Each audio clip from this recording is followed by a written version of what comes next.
Hello, welcome to this Policy Answers webinar. It's part of a whole series that we're doing, actually the 5th webinar already, for which we were happy to win Mirek Raba. He is working at the European Institute for Innovation and Technology, the EIT, in the EIT Food. And he's going to introduce us today the EIT as well, and talk about innovating the food system in particular, with the status and the future opportunities in this European partnership, with a special focus on the Western Balkans. So, as I mentioned, it's part of a series. The previous webinars are all available on YouTube, and this one will be as well. And we already now invite you also to the next one, which is going to happen on the 18th of July, with a focus on climate adaptation and the sustainable cities.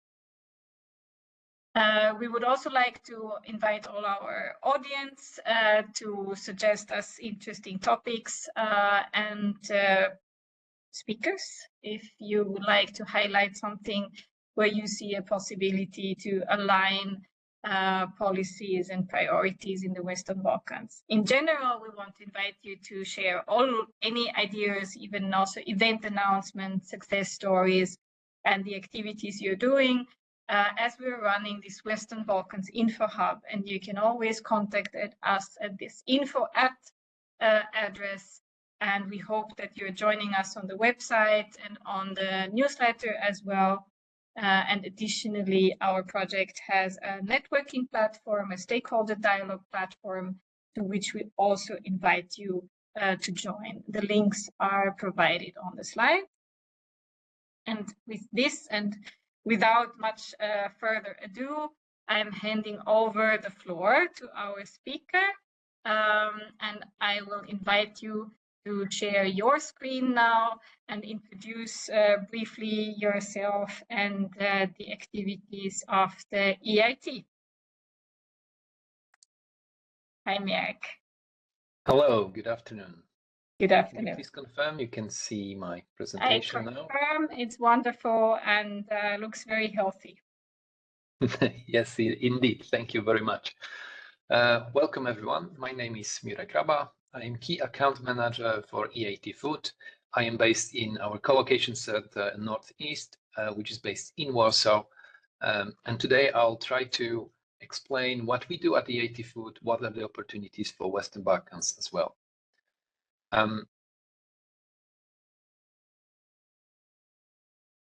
So EIT Food is a part of EIT, which is European Institute of Innovation and Technology.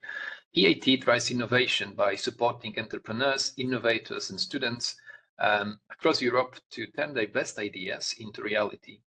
And as such, EIT came with an idea that for each major societal change, there will be an ecosystem of partners, as we call it, KIC, which is Knowledge Innovation Community, that creates and finds solutions to the challenges recognized in one of those areas. As you can see on this slide, EIT Food is joined by other KICs, other communities. So we've got urban mobility, raw materials, EIT manufacturing, InnoEnergy, EIT Health, EIT Digital, Climate KIC, and the newest one is Culture and Creativity KIC, which just started this year.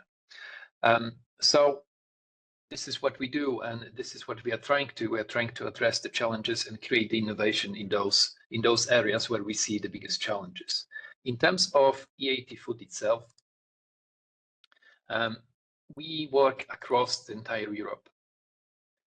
We are based in 3 major regions in Europe. As you can see on the slide, we've got the big West region with 3 offices there in Reading, Leuven, Belgium, Freisig in Germany. We've got the South region, which looks after the southern part of Europe, with Portugal, Spain, Italy, and Turkey, and North and East, which is the biggest geographically speaking, We look after Nordic countries, Baltic countries, Central, Eastern Europe, and also Balkans. So as you can see, we are trying to cover with our activities entire Europe, because only by doing that, we can really address the changes that are needed for the innovation in the food system. But what challenges specifically do we mean? If you think about food system challenges, we have recognized the three main that we would like to address at EIT Food, and we see that those are the crucial for the future of our planet. The first one that we recognize is the social area. We know that by 2050, there is going to be 10 billion people globally, and we need to feed all of them. This means that we need to find a way that in a sustainable way, we can feed all those people. And we know that at this stage where we are now, this is impossible. So we need to find innovative ways to produce food that is nutritious and good for people. At the same time, we know that over 2 billion people globally are overweight, while 800 million are undernourished. So we see that people are eating too many calories, and the wrong calories as well. So this is another thing that we want to address by providing innovation in this area. And also when we look at children, 35% of all children under 5 are affected by wasting or overweight. This is also something we would like to address. But this is also related. The food is not one thing separate in the whole economy and all the system. It's very interrelated with environment. 1/3 of all food is wasted globally. 70% of global freshwater withdrawals come from the food industry. And we also know that the greenhouse gas emissions come from food production, 26% of them to be exact. And then, so we've got those social and environmental challenges. And when we look at the people who try to find the solutions for those problems, we see that only 3.4% of all EU startups are in the food industry. So if you think, on the global scale, this is not really much. And then out of that 3.4% of all startups, only one makes it. So 9 out of 10 startups failed, which is something that we see and something that we really want to address and help. So that's why we are investing heavily in the innovation and startup support. Additionally, on the more positive side, we see that United Nations Sustainable Development Goals could create innovation opportunities worth 200 billion euros. US dollars. So this is something really exciting and something that we would love to see our startups stepping into as for the market coverage. And then how do we want to address those challenges? How do we want to do it? We are the world largest most dynamic food innovation community. We collaborate with a large number of stakeholders from across the value chain. We want to connect those stakeholders. We want to work them together and create innovation. We want to create impact by investing in projects, individuals, and organizations that share our goals and deliver a positive impact at speed and scale. And we believe that inclusion supports us and supports the change in the system, because different views, different attitudes can help create innovation at faster pace and in a way that is important and acceptable by all. So this is what we want to do. And we want to deliver the change by creating the missions. So our goals have been designed to deliver the three main missions. So if you think about challenges that I have mentioned before, now we have those challenges, and at the same time, we have created the missions which will deliver and guide all activities at EIT Food. If you think about the health that I mentioned, overweight, and the wrong calories that people are consuming, think about how we can improve that. So one of the missions that we have introduced and we are trying to achieve is healthier lives through food. And here one of the key priorities is protein diversification. So we are looking how can we source different type of proteins at the large scale at the same time in the most sustainable way. So we are trying to find the best ways and trying to invest in the best innovations that could help us achieve that mission. The second mission is net zero food system. Here we are trying to reduce the emissions, greenhouse emissions, And one of the key priorities under this mission is regenerative agriculture portfolio of activities that we have. Regenerative agriculture is really important to us, and at the moment we work with the farmers across Europe. We've got really interesting projects happening in Spain, in the Navarra region. We've got really interesting collaboration and projects in Poland, and we are starting to look at other places as well. We are working with farmers. We are helping them to learn the new regenerative agriculture practices to deliver on that. This is something really important, and we see farmers as a key element of value chain of the food system. And then the third mission is reducing risk for a fair and resilient food system. Here we are looking at the entire food supply chain, and we're trying to find the best way to make sure that the food supply chain is resilient, that the consumers are knowledgeable and they know what's happening in the food system and where the food is coming from. So those are the missions that drive all the activities of EIT Food, and this is how we are thinking of delivering those. And then, as I mentioned before, EIT Food is a community of innovators. At the moment, we have a wide range of stakeholders being our official partners and also our community members. So if you think about the types of businesses that you have seen in your countries, we've got probably many of them within our partnership. So if you think about industry partners, we've got those big companies, but also the small ones that want to make a change.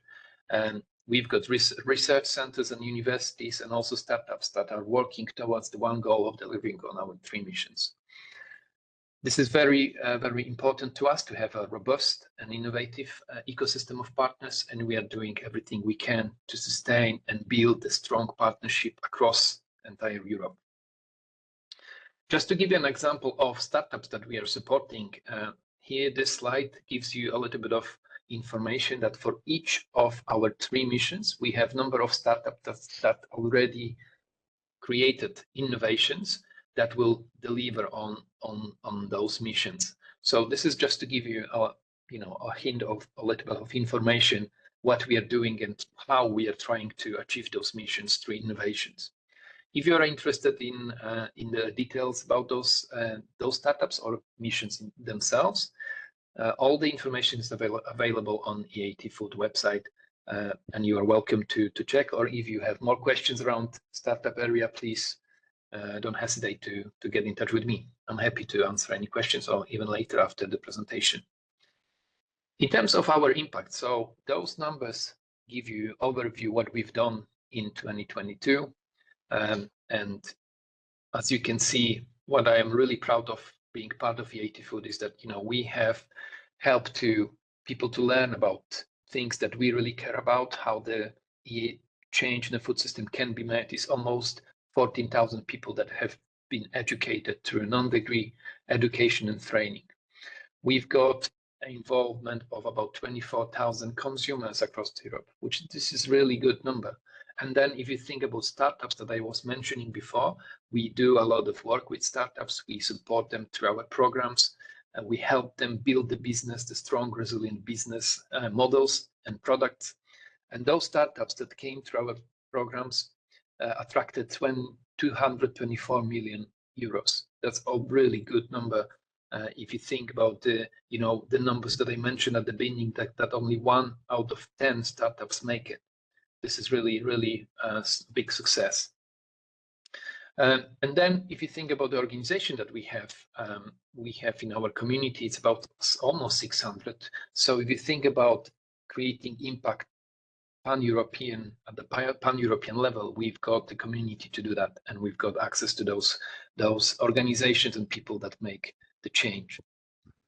But what is it that we specifically can offer Western Balkans? So now I would like to present to you impact funding framework. So the numbers that I presented to you, those were the projects that we have invested in, those were the activities that we have invested in as well. And through that investment, we have achieved this impact. Now, from last year on, we've got impact funding framework, which is delivered in evergreen methodology, meaning that it's open until end of 2025 with the submission windows or cutoff dates, as we call it, 3 times a year.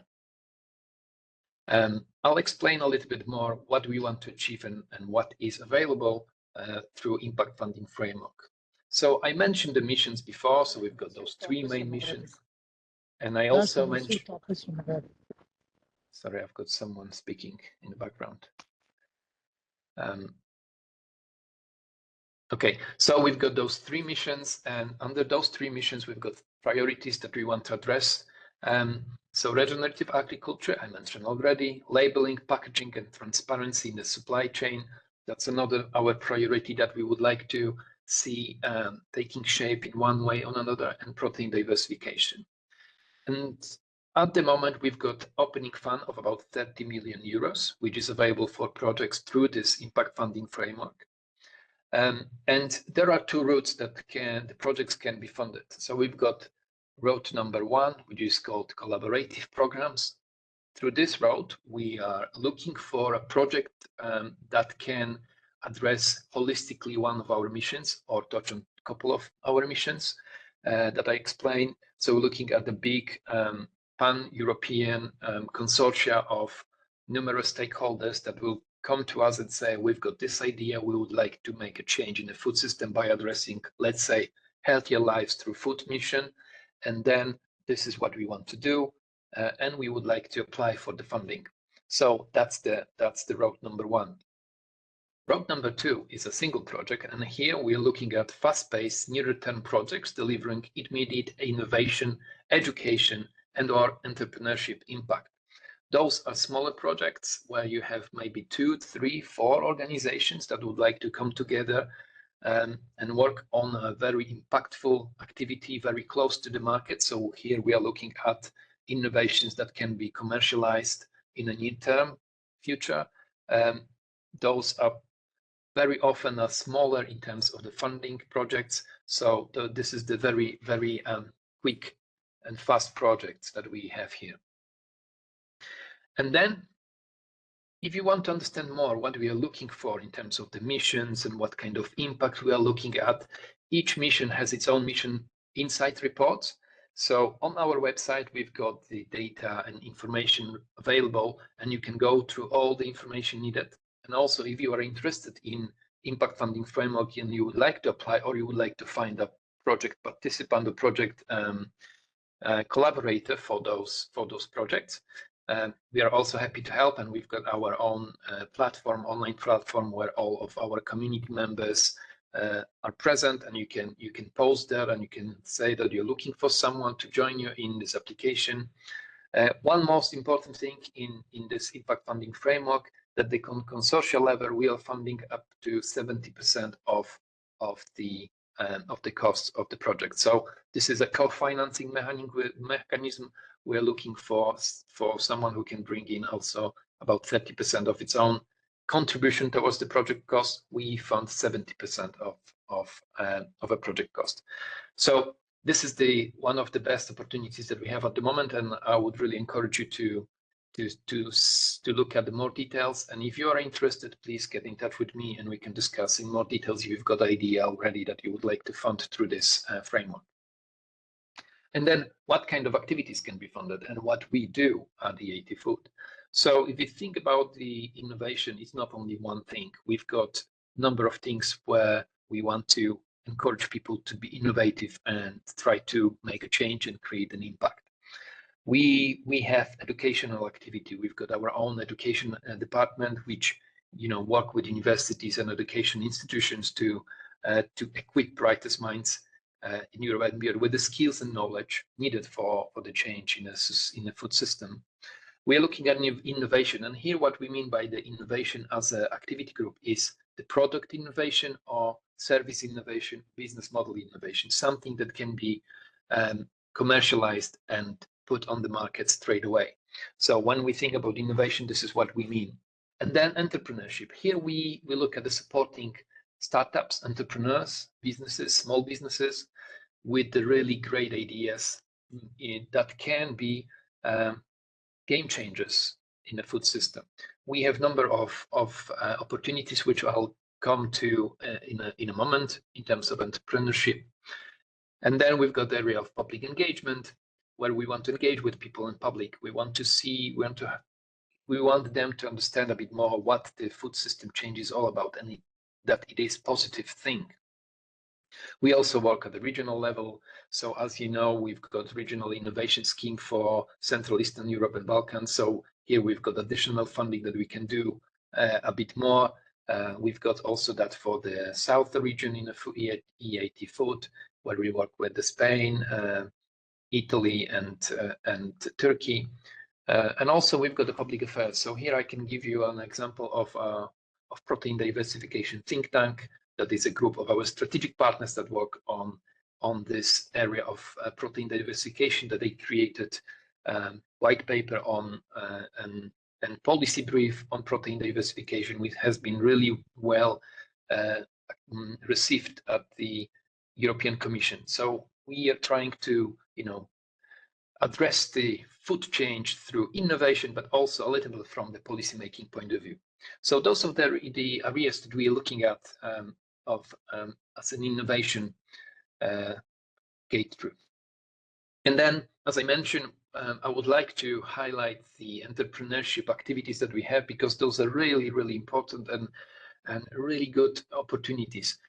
There is going to be two elements. What I'm going to present now is this is pan-European, but we also have very specific for our region, very specific activities for our region, which I'll come to in a moment. So in terms of pan-European entrepreneurship programs, we have 3 of them. One is called the Seedbed, which is for aspiring entrepreneurs and researchers looking for market validation to commercialize their innovation.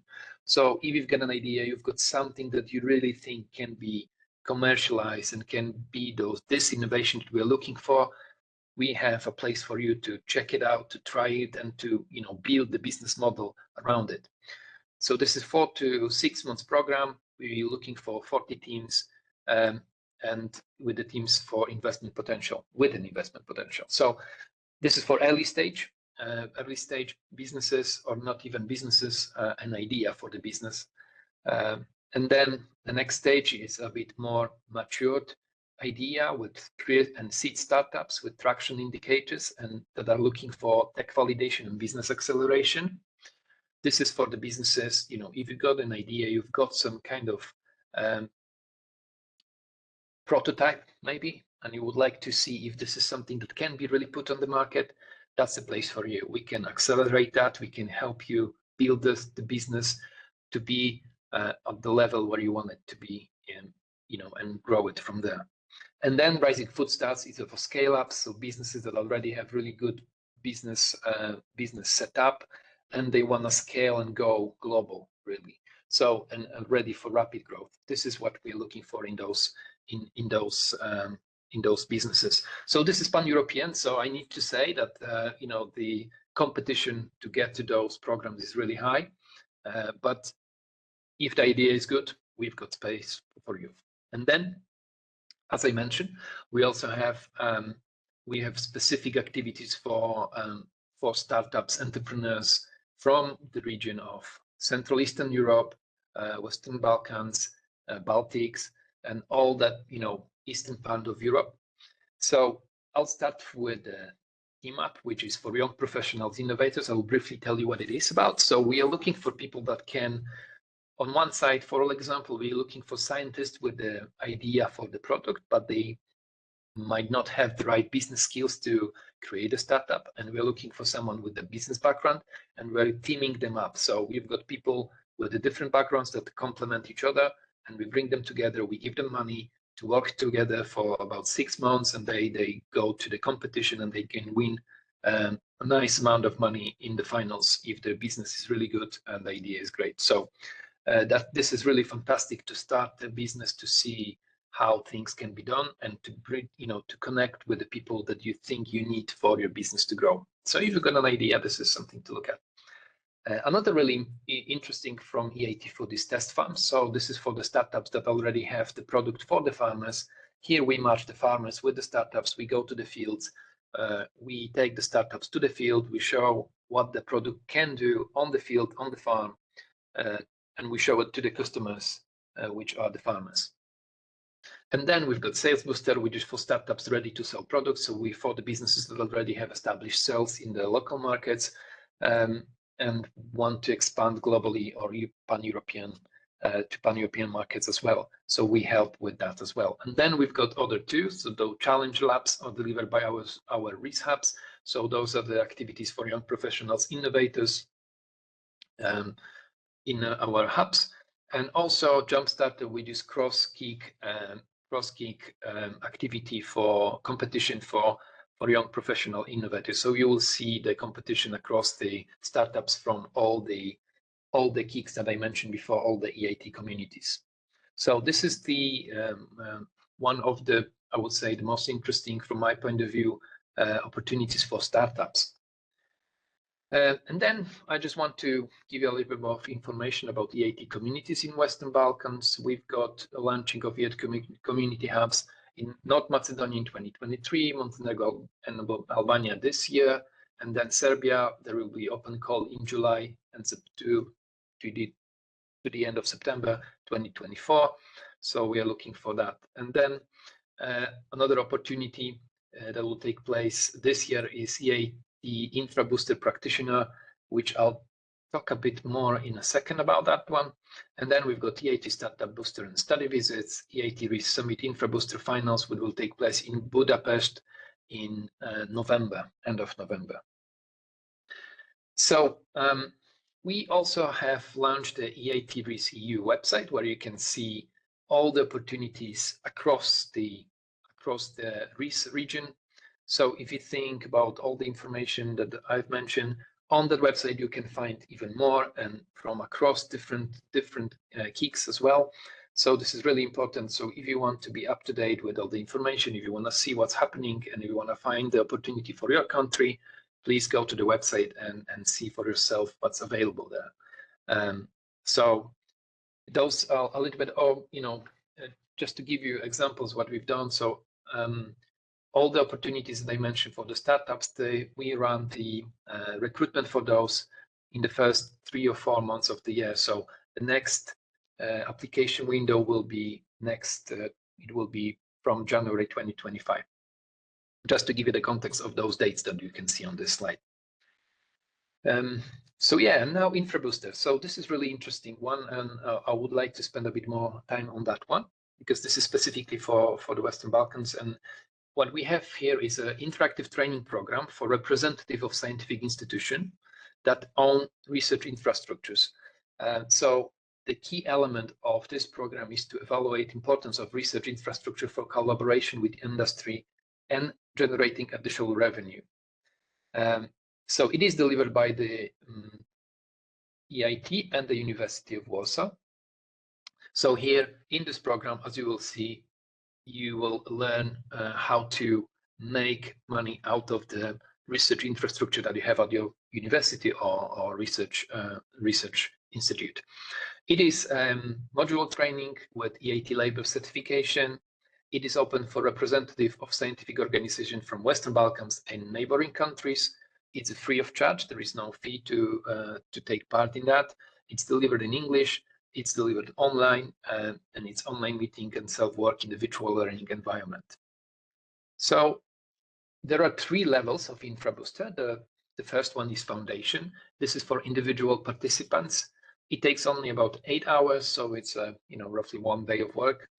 It's based on a fictional case study, focused on understanding how research infrastructures could be leveraged for science industry collaboration. So basically, how you can sell the scientific offer that you have at your institution to the business. And then the second level is the InfraBooster practitioner. Here you work in teams. It's an 8 weeks long training. It is focused on real case study of research infrastructure use. You focus on the marketing, collateral and promotion, identification of industrial partners, and also planning industrial outreach. So how to get to those potential clients, how to get them on board, and how to get them use your infrastructure. And then there is the final level, which is an expert. Here you learn how to manage of research infrastructures. You look at the risk management, intellectual property management, and legal and financial aspects as well. So if you go through all of them, you will understand a bit more, and it's really, really interesting offer for for institutions with the research infrastructure. It's important to say that the program has been granted with the EIT label accreditation for until 2026, so that's really important. So we have EIT backing for that program. Just to give you examples of some of the success stories and who took part, so if you think you can go through the list. I'm not going to read those, but those are just to give you some background. Institutions are using it and see value in doing that. So yeah, if you would like to know more about InfraBooster, that's the website, and also you can reach program project coordinator straight to through the InfraBooster at wz.uw.edu.pl, and you can add all the information you would need. Another really interesting opportunity which I would like to talk about is the partnership. I mentioned that the EIT Food community is really strong, and we've got a number of different stakeholders involved. And I mentioned that we've got partners involved because we've got official partnership model that we use, and it is designed to support global corporates, universities, and research organizations. And I'm happy to say that recently we see a kind of growing number of partners coming from Western Balkans, so that's positive. We are hoping to see more of them joining. But basically what we have is 3 levels of involvement with us. The basic, which I will call the basic, is community members. This is kind of a really passive collaboration with us. There is no that much interaction. It's just access to our online platform and access to some of the information that we share with our partners. But it's also a good start where you can kind of, if you don't know EIT Food already, you can get to understand a bit more and see who is involved and what we are doing. And then another level, which is a bit higher, is delivery partner. Delivery partner is a usually organization that would like to focus on a specific area of activities, specific projects or programs. So if you think about what I said before about our missions and the priorities, delivery partners would be focusing on one element of that, something specific they want to do. And then we've got strategic partners. Strategic partners are really those organizations that would like to make the best out of collaboration with us. They also have a large footprint in the countries where they are. They want to be very active. They want to have a voice over what EIT Food is doing. They want to have a strategic partnership with us and be involved in all the activities that we are doing, almost the activities that are strategically aligned with their goals. What is really important to mention here that delivery partners and strategic partners receive service through key account managers. So people like myself, I've got colleagues who we together work with our partners. So I work one-to-one with strategic partners and delivery partners, and we are trying to find the best opportunities for our partners within the community and within the partnership. So this is just to introduce you to the partnership. If you think that your organization would benefit from being a EIT Food partner, please get in touch with me or get in touch through partnership@eitfood.eu, and we can have a conversation, and we can introduce you to our network, and you could see what's the best for you. And I'll just repeat myself saying, why should you join the EIT Food community? If you join, you would see that we have network there is no other network like ours in Europe. We have people and organizations from across different backgrounds, across organizations, across countries. This is really strong and focused network. So we are focusing on improving food. We are focused on improving food system. We have people who are really clever, who have really curious mind. They really want to make change, and they find the best possible ways to do that.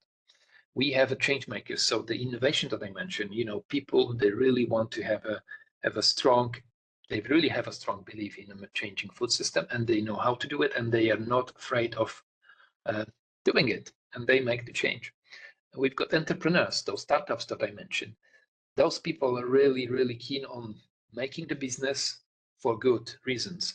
They are really focusing on improving the food system and making money at the same time.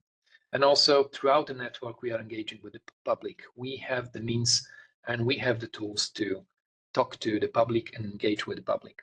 So the last word that I will say, let's create the future of food together. Join us at EIT Food. And thank you very much for listening. And that's all from me. I think I'm waiting for the questions if there are any.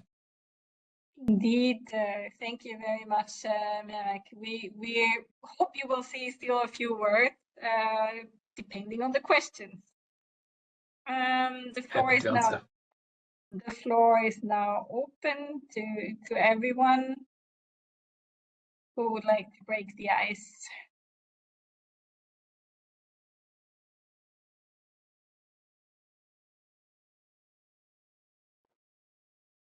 If nobody, please feel free to raise your hand or also drop the message in the chat.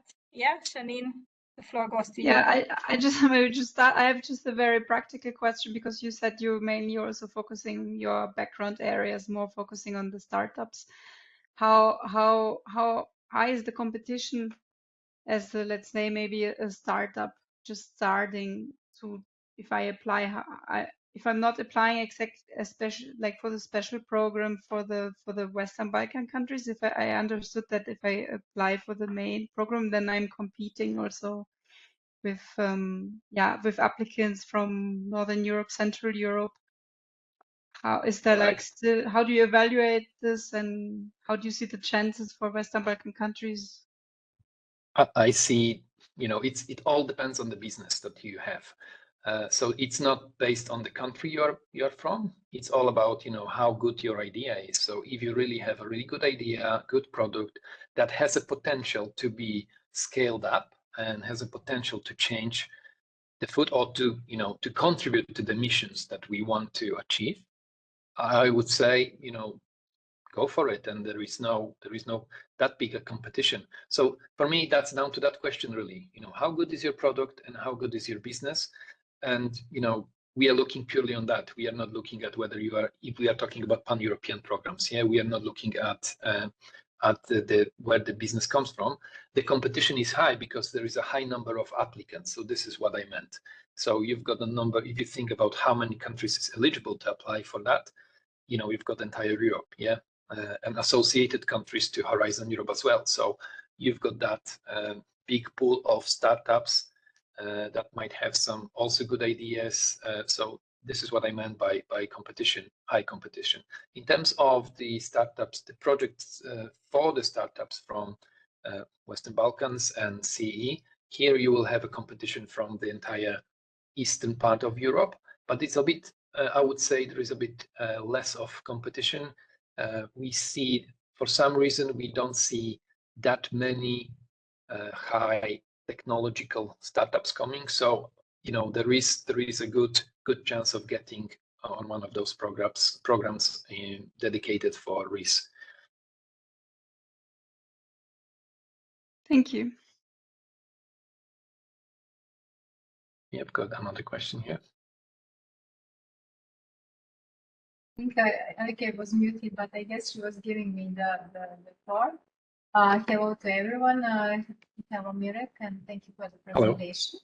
Actually, I saw myself on one of your photos because I'm working as the EIT community officer for Montenegro since January this year.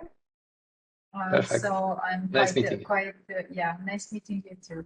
I'm quite acquainted with what you were presenting, and I hope that our entities from Montenegro will be using your excellent programs more.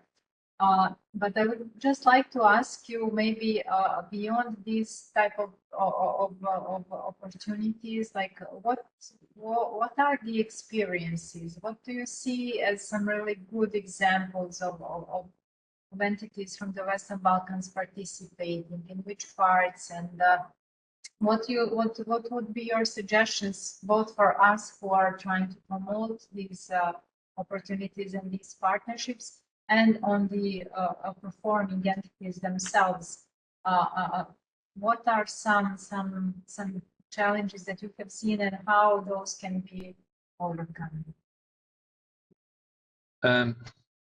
If I understood correctly, there are plenty of opportunities at EIT Food. I would maybe start with what I mentioned already, which is the impact funding framework. That's the first one.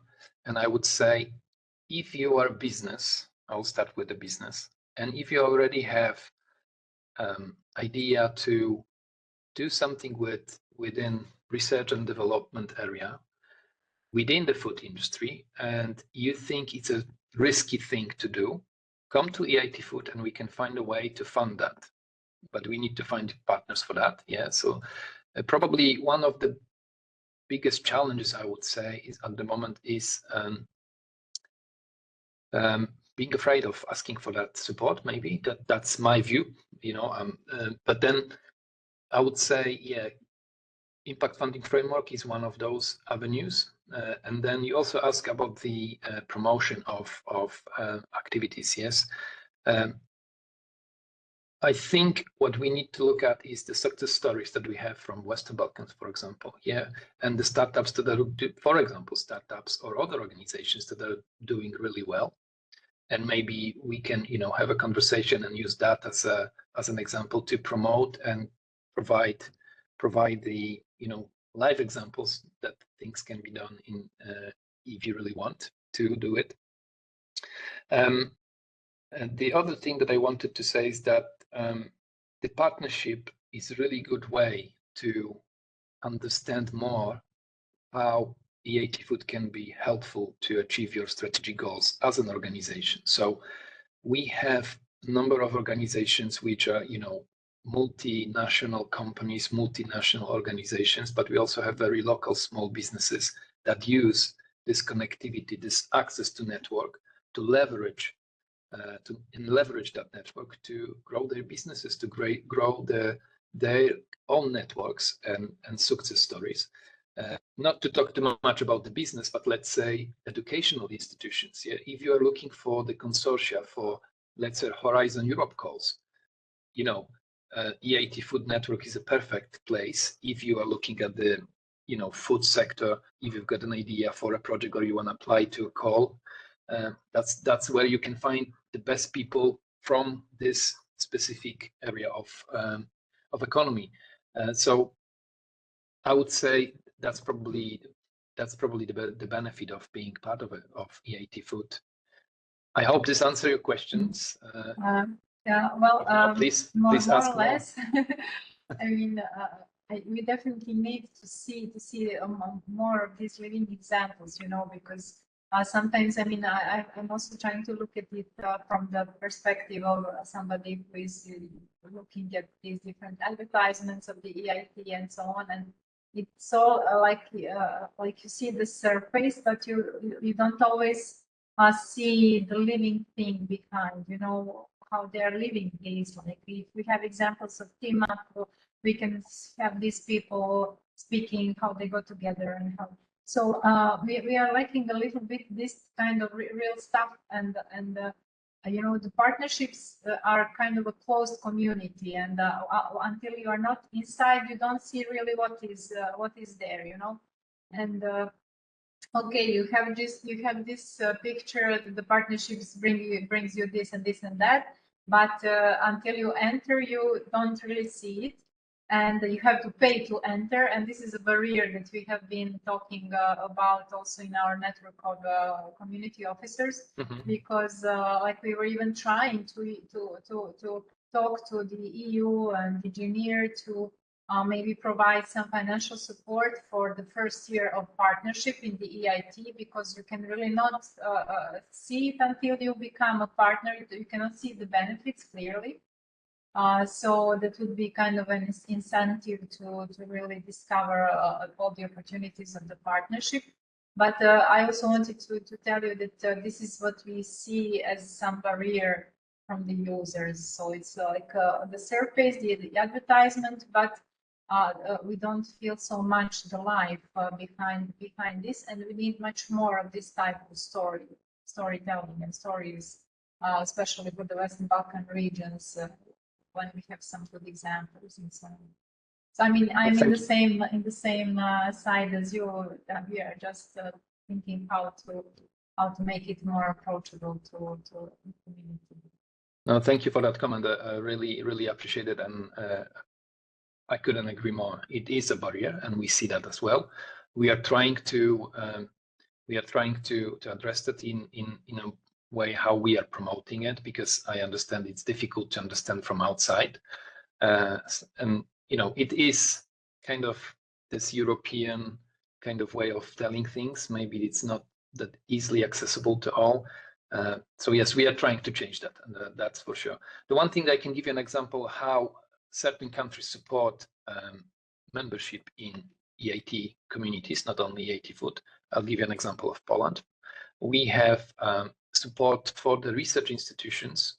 We have a governmental subsidy for the fees. So in Poland, if you are a university of research institute or research institute, you can get support from the government to become a part. This is not applicable for businesses, but for the universities and research institutes, this is something that they can get. So it's just, you know, also, Yeah, you know, how your local government is also supporting, you know, that kind of networking activities, if you like. Okay, thank you so much. It's interesting to know that there is this scheme in Poland. Indeed. So we have another question from Sanya. I try to be focused. If I'm not, jump in, Elke. I think your last slide is gold given. Join us. Who should join you? And the point is, the Western Balkan countries are working on smart specialization strategies. There are few of them adopted. There are some of them on the way to adopt. Some of them try to correct, etc., etc.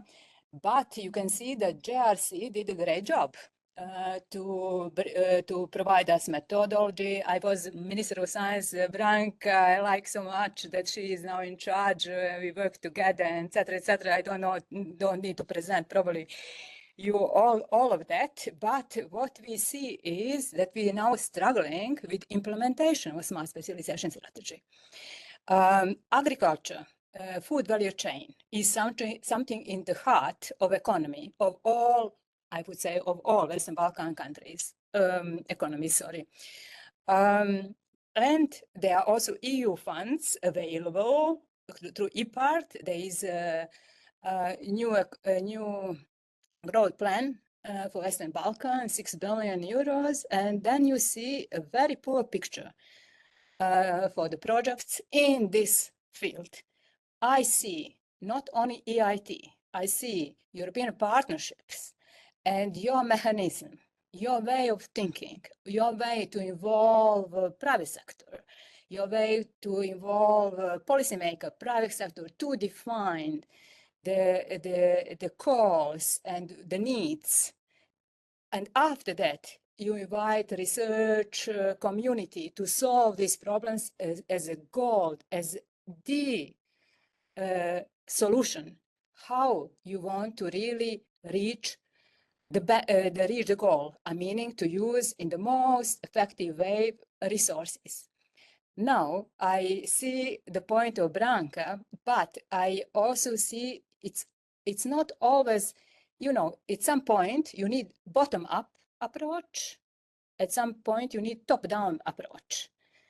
And my feeling is EIT can really play a most important role for implementation of smart specialization strategies, for boosting economy based on all what we see now, Industry 4.0, 5.0, on all this field.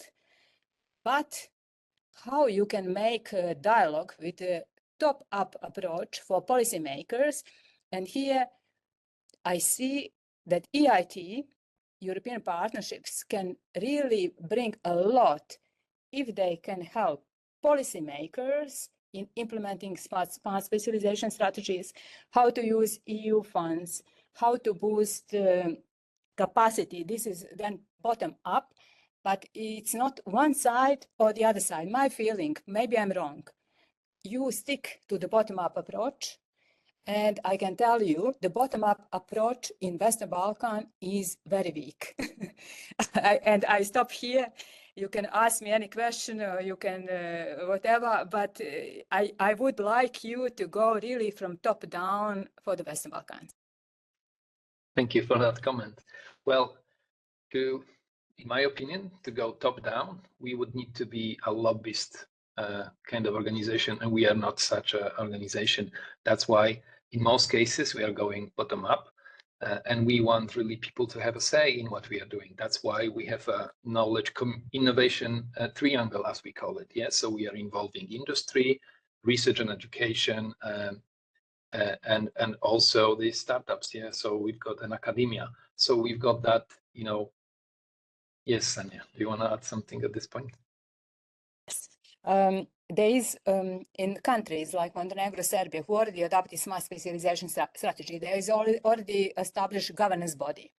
Mm-hmm. This governance body, you can have, and Branka can support and tell more, you can have local people, but you have also external people. Mm-hmm. And you can learn a lot from external people. And I was thinking about how EIT, I think food would be the greatest, because we know what agriculture means from our countries. If they can be members or inviting members in this council. And this is, I understand you completely, I understand your approach, but the voice, if you don't have a voice connected to the policymakers, you are in the weak, not you are not in weak. I mean, EU is not in weak situation. I mean, actually, I would like your Branka voice is not heard. Yes, I understand. I would like Branka to correct everything what I said, but I would like somehow, and I myself, at this moment, I'm member of EIT Risk Committee, EIT Food Risk Committee for Montenegro.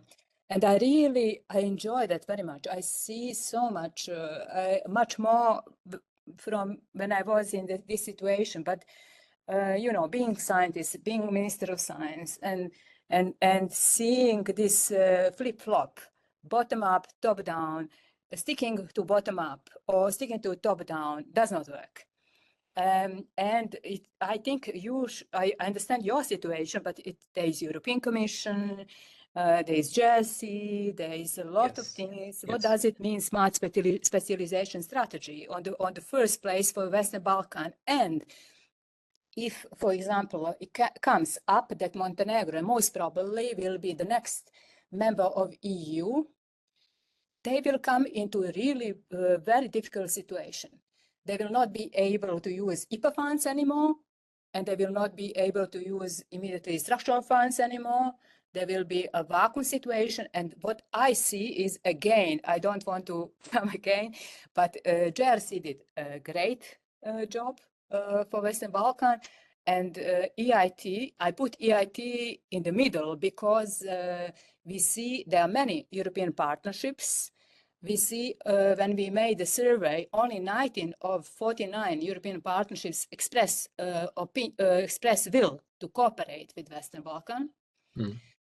And then we have a very nice document where we can see that EIT is really in the middle for the Western Balkan. Every Western Balkan economies participate in all EIT kicks, which is really amazing. And that's why I like so much EIT. And I think EIT would be really the road for Western Balkan to structural funds, first cohesional funds, structural funds, but also, education capacity. But we need to build bottom up and top up approach at the same time together. And I would like now to hear Branka if she wants to jump in. Thank you, Sanja, for giving me so much confidence. I agree that we need to work on both sides, and also that the EIT can really provide a learning path, like to both sides, like also to policymakers, how to design really good programs and how to stir this community, which then can grow and and raise this industry higher. I think this involvement of different policy entities, bodies like you who are now in this EIT body, we learn so much by being in touch with these different opportunities and programs. But I see that Alexandra Mugosh is also here. Maybe she wants to. She has more current information about smart specialization and everything if she wants to interfere. Yeah, I just wanted to add one thing. Just for some closing words as well, because we are about 5 minutes to the end of the hour that we planned.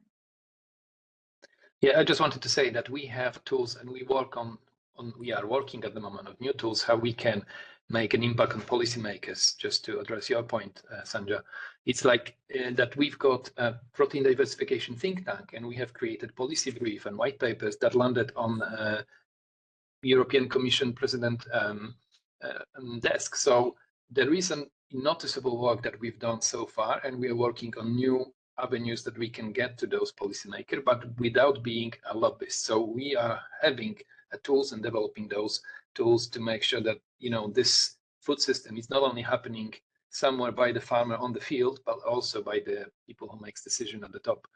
I just wanted to add that comment, to reassure that it's not only, those small projects that we do at places, which are really, really important, but also we're trying to address the big decisions at the top.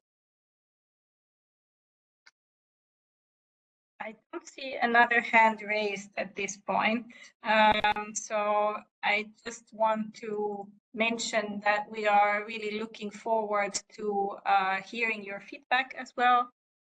So that would be great. If I want to invite explicitly also those people that are listening to us on the YouTube channel, where we're going to publish this after the recording, and we would be really happy to hear from you and to see what you thought about this webinar and your ideas for next ones. And with this, I thank everyone. Stop the recording.